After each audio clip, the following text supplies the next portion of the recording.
ஆச்சி அதிரசமா விடுங்க, கையில தட்டி சூடான எண்ணெயில பொரிச்சா அதிரசம் ரெடி. கட்டாய கல்வி சட்டத்தின் அடிப்படையில் மாணவர் சேர்க்கை அறிவிப்பு வெளியிடப்பட்டிருக்கிறது. மேலும் விவரங்களை எமது செய்தியாளர் சங்கரன் வழங்க கேட்கலாம். சங்கரன், இந்த அறிவிப்பு தொடர்பான முழு விவரங்கள் என்ன பதிவு பண்ணுங்க. வணக்கம். RTE என்று சொல்லக்கூடிய ரைட் டு எஜுகேஷன், இலவச மற்றும் கட்டாய கல்வி சட்டத்தின் அடிப்படையில் சிறுபான்மையினர் அல்லாத தனியார் பள்ளிகளில் நுழைவு நிலை வகுப்பு, அதாவது ப்ரீகேஜியாக இருக்கலாம் அல்லது எல்கேஜியாக இருக்கலாம் அல்லது முதல் வகுப்பாக இருக்கலாம், எது முதல் நுழைவு நிலையில் இருக்கக்கூடிய வகுப்போ அதில் இருக்கக்கூடிய மொத்த இடங்களில் 25 விழுக்காடு சமுதாயத்தில் ஏழை எளிய பொருளாதாரத்தில் நலிவுற்ற குடும்பங்களைச் சேர்ந்த குழந்தைகளுக்கு வழங்க வேண்டும் என்பது அந்த சட்டத்தில் அம்சமாகும். இந்த பிரிவின் கீழ் சேரக்கூடிய குழந்தைகளுக்கு 8ஆம் வகுப்பு வரை தனியார் பள்ளிகளில் முற்றிலுமாக இலவசமாக கல்வி கற்கலாம். இவர்களுக்கான கட்டணங்களை மத்திய மாநில அரசுகள் வழங்குகின்றன. இந்த இலவச மற்றும் கட்டாய கல்வி சட்டத்தின் அடிப்படையிலான மாணவர் சேர்க்கை என்பது ஒவ்வொரு ஆண்டும் நடைபெற்று வருகிறது. இந்த நிலையில் நடப்பு கல்வியாண்டுக்கான 2025-26 கல்வியாண்டுக்கான மாணவர் சேர்க்கை இதுவரை நடைபெறாமல் இருந்தது.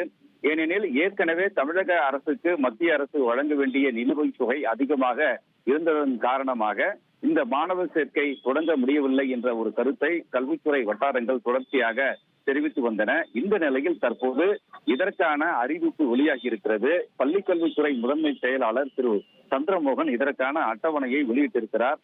அதன்படி மத்திய அரசு தமிழகத்திற்கு சேர வேண்டிய நிதியை விடுவித்து விட்டதன் காரணமாக இலவச மற்றும் கட்டாய கல்வி சட்டத்தின் அடிப்படையிலான மாணவர் சேர்க்கை துவங்குவதாக அவர் அறிவிப்பு வெளியிட்டிருக்கிறார். வரக்கூடிய 6ஆம் தேதியிலிருந்து 16ஆம் தேதி வரை தகுதி வாய்ந்தவர்கள் இந்த இடஒதுக்கீட்டின் கீழ் பள்ளிகளில் சேர்வதற்கு விண்ணப்பிக்கலாம்.